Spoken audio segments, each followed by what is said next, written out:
Of course, now I play Roger Sadowsky. Sure. You know, I've been playing Sadowskys now for almost 15, 20 years now. You know what I mean?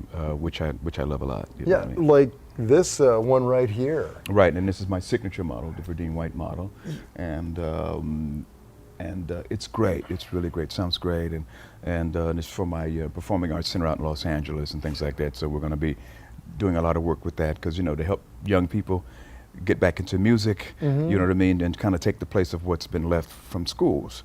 Right. Because you know, we all grew up, you know, learning music in the schools. Sure, yeah. Yeah, that's great. And that's right, I was reading about your philanthropy and how that you're really leading the charge in that. Absolutely. Keep the fighting of good fight of this good music. Yeah, absolutely. Yeah. Well, tell me about, so this bass, you can see the influence of like the Fender Jazz and the Precision. Absolutely. And you kind of combined. It's a combo, absolutely, you know, because this is kind of, you know, Roger actually started out, from what I understand, doing, you know, pickups and preamps and basses to, you know, to give them more life. Sure. And kind of hot rodding Fenders, essentially. Absolutely. That's right. Hot rod. That's right. Hot rod. That's right. Right. That's a good point in there. Right. The classic car thing. Yeah. That's right. Muscle cars. You know, taking those old engines out, putting them, zooping them up. Yeah. Absolutely. So they can just do more than they were originally designed, and that seems like that's what this is. Absolutely. And so, what's the basic kind of control setup you have? Well, you have your highs, you have your mids, you have your lows. You can cut actives on or take the actives off. Oh, wow. I prefer actives because, of course, playing live to cut through, and actives sound great on record, you know what I mean, and for me, you know, so it just gives a punch for my style of playing, my style of playing. Yes. And you went with that kind of slimmer jazz style. Absolutely. I sort of kind of picked up from that, you know, because that's how I started, and then that's, you know, I wanted to kind of continue that on, and then Roger, you know, has worked with me for so long, and that, and actually, to be honest, I'm actually a better bass player because I've worked with Roger.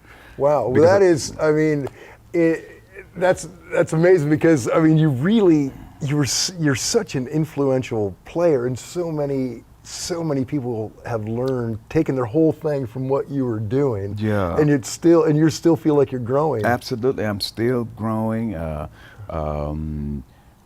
And Roger, me getting into the aesthetics of the bass, getting into not only what it does as a player, but what it means. You know, the craftsmanship.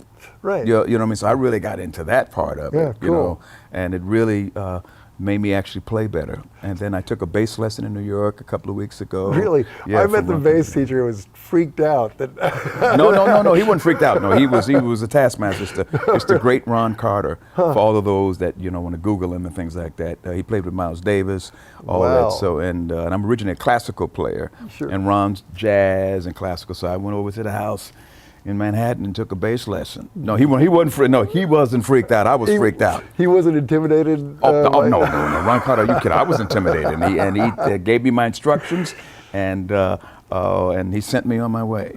So you started on upright? Absolutely, yeah. Wow. And I still have one at home. Wow. Yeah. And Ron gave me strings so I can restring my upright when I get back to Los Angeles. That's great. Now, did you ever play upright on any of the Earth, Wind, and Fire songs? I didn't know, but I did a upright on an artist named Jimmy Vincent, a song called Space Traveler, cool. For Caribou Records, and I'm playing upright on that. Oh, very cool. I've used it a couple of times on I Write a Song live with EWF, but I haven't in a while, you know. And you have to leave them home now because upright, you know, the freight will kill you. Oh, right. The freight will kill you. The freight will kill you. Yeah. That's like moving a piano. That's, right. Absolutely. That's right. Especially today. Right. So originally, Sadowsky, were you playing just one of his basses, and from there the whole signature thing kind of came about organically? Yeah, I was playing one of his basses, and my white one, which is I modeled that off, this off of that, and you know, it just sounded great. And he came up with the idea, and his son Sam Sadowsky, cool cat, Sam's cool, Sam's cool, you know, helped with the idea of talking with Roger about it, and Sam and I met in Paris last year to kind of go over it. And so it just turned out really, really good. Cool. And is this the prototype or the first one? No, this is one of the first ones. So we have 3 out here, and then I'll be taking it back to LA to the Performing Arts Center, and which I have in Los Angeles. And then, but on stage every night I play 2 of them. I play the white one, which I've had since like 1999. Wow, great. And then I have a red one, which I just had. I've had it for a couple of years. So I do the white one is sort of like a Rolls Royce. It just kind of settles in. Right. You know, it settles in, and then the red one's like a Ferrari on the back end of that show.